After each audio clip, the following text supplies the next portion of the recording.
idealnya memang tempat wudhu itu berpisah dengan toilet.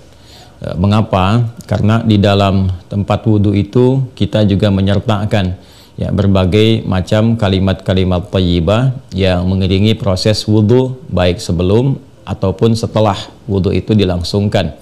Ya, bukankah kita saat berwudhu kan mengucapkan Bismillahirrahmanirrahim, kan?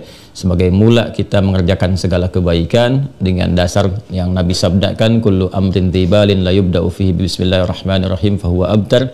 Dan itu juga sebagai ekspresi ungkapan gambaran atas niat yang kita tujukan dari wudhu itu, kita arahkan untuk mendapatkan ridha Allah Subhanahu wa ta'ala.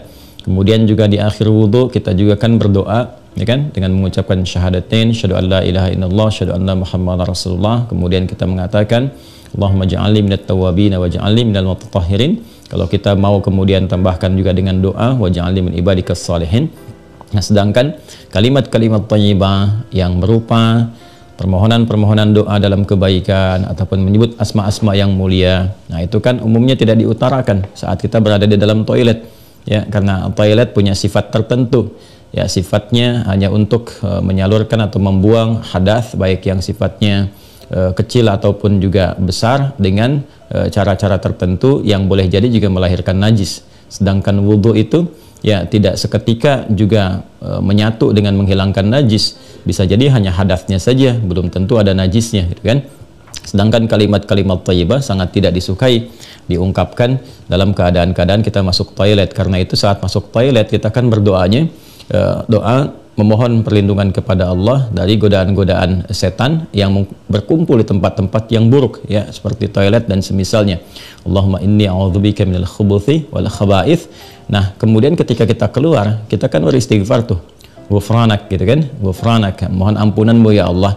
Nah, ada yang mendetilkan itu, kenapa kita minta ampunan ketika keluar? Karena kita menahan diri dari pengungkapan kalimat thayyibah yang biasanya kita ucapkan di setiap tempat, gitu kan, istighfar, sholawat dan sebagainya. Nah, ketika itu terputus saat masuk toilet, ya, seakan-akan ada sifat tawadhu, kita memohon ampunan karena nggak mampu mengungkapkan, karena itu tempat yang tidak pantas, gitu kan, diungkapkan itu di tempat yang tidak sesuai. Maka ketika keluar kita mengatakan ghufranak kalau ada hal-hal yang tidak tepat di dalam dan tidak mampu mengerjakan hal yang biasa kita kerjakan. Itu adab saja, takdib di dalamnya. Nah, karena alasan inilah akan lebih bagus kalau tempat wudhu itu bisa terpisah sendiri dengan toilet, sehingga nanti kesempurnaan hal-hal yang mengiringi bisa dilakukan. Bila pun memang keadaannya tidak memungkinkan dan hanya ada itu dan bisa didapatkan di dalam berbagai kondisi, ya, Anda ke mall misalnya kan, tidak ada tempat spesifik wudhu, taruhlah gitu demikian kondisinya, atau bahkan dalam kondisi tertentu, bahkan saat haji atau umrah yang begitu padat tempat wudhunya misalnya, dan Anda hanya menemukan ada toilet tapi ada keran yang disiapkan terpisah, gitu kan, di dalamnya itu. Nah, ini kondisi-kondisi demikian masih memungkinkan. Ya, jadi kalau ada kondisinya sifatnya tidak terpisah keadaan tempat wudhunya, maka tidak ada masalah ketika Anda berwudhu dalam keadaan juga menyatu tempatnya dengan toilet, karena kaidah juga mengatakan ad-daruratu tubihul mahdharat. Kondisi-kondisi yang mendesak itu, kondisi-kondisi yang tidak biasa itu membolehkan, bahkan yang terlarang pun asalnya diperkenankan. Nah, ini kan sifatnya tidak terlarang, hanya tidak disukai, gitu kan, makruh sifatnya, nggak ada nas haram di dalamnya, tapi sifatnya tidak disukai. Tidak disukainya itu karena kita tidak bisa mengungkapkan hal-hal baik yang mungkin kita bisa lakukan, ya, saat kita berwudu. Jadi kita berdoa harus keluar dulu setelah selesai wudu, gitu kan, baru kemudian kita bisa berdoa. Ataupun Bismillahirrahmanirrahim hanya kita bisa ungkapkan dalam hati, nggak bisa kita lafadzkan, gitu kan. Doa-doa pun kita iringkan di dalam hati. Nah, itu hal-hal yang menjadikan kita kemudian tidak maksimal. Pun demikian juga ada satu kondisi lain, itu kan tempat berkumpulnya setan di tempat-tempat yang kurang bagus itu, sehingga godaan-godaan saat berwudu dan sebagainya, nah itu kadang-kadang lebih banyak. Nah, ini tentunya juga di satu sisi tidak berlaku juga, ya, kondisi ini saat misalnya kalau mandi besar, kadang-kadang kan juga tempatnya menyatu juga dengan toilet, kan mandi besar juga berlangsung wudu di dalamnya, gitu kan.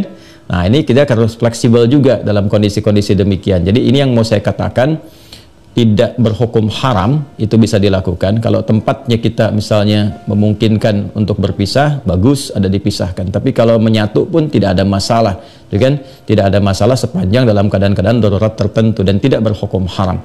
Ya, apa dalilnya? Yang tadi saya sampaikan.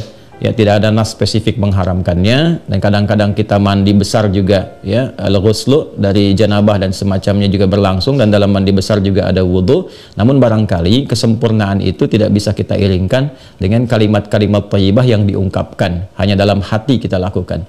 Jadi kalau tidak ada tempat lain dan menjadikan Anda berwudu, misalnya menyatu dengan toilet, di dalamnya ada toilet, maka kalimat-kalimat thayyibah itu cukup dalam hati, tidak perlu diungkapkan di lisan, kan? Dan sempurnakan wudu Anda, lalu ketika keluar Anda berdoa sebagai penutup bagian dari wudunya. Demikian kiranya bisa disampaikan. Wallahu ta'ala a'lam bissawab. Dan sebelum saya menutup, ada sesuatu yang sangat menarik ketika Ibnu Abbas radhiyallahu taala anhuma menyampaikan kisah Nabi sallallahu alaihi wasallam ya, saat beliau berada di kediamannya Sayyidah Maimunah radhiyallahu taala anha, dan malamnya kemudian bangun ya, bangkit dari tidurnya, duduk dulu menghilangkan bekas ngantuk.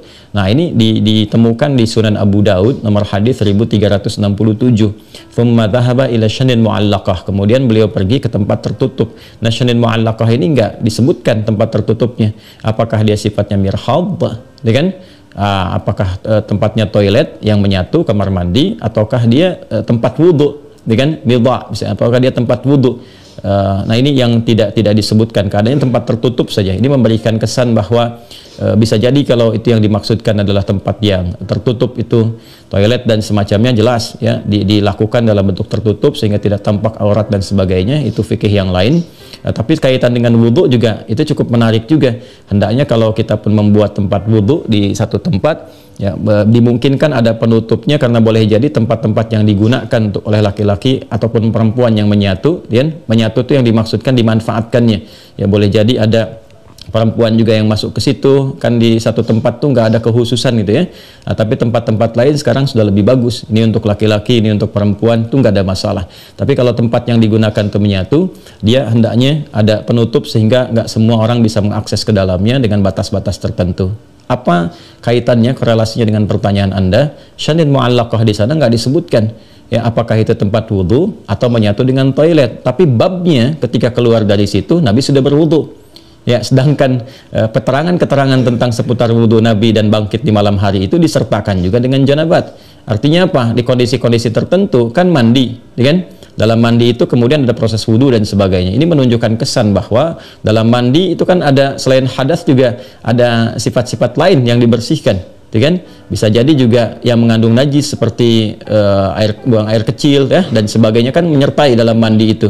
Nah, ini memberikan kesan bahwa tidak ada hukum spesifik haram untuk mengerjakan wudhu di dalamnya, karena ada proses yang tadi saya sebutkan. Tapi lebih disukai kalau hanya untuk wudhu semata, tidak disertai dengan mandi yang lainnya, kalau ada tempat yang terpisah sehingga bisa menyempurnakan bacaan-bacaan yang dimaksudkan.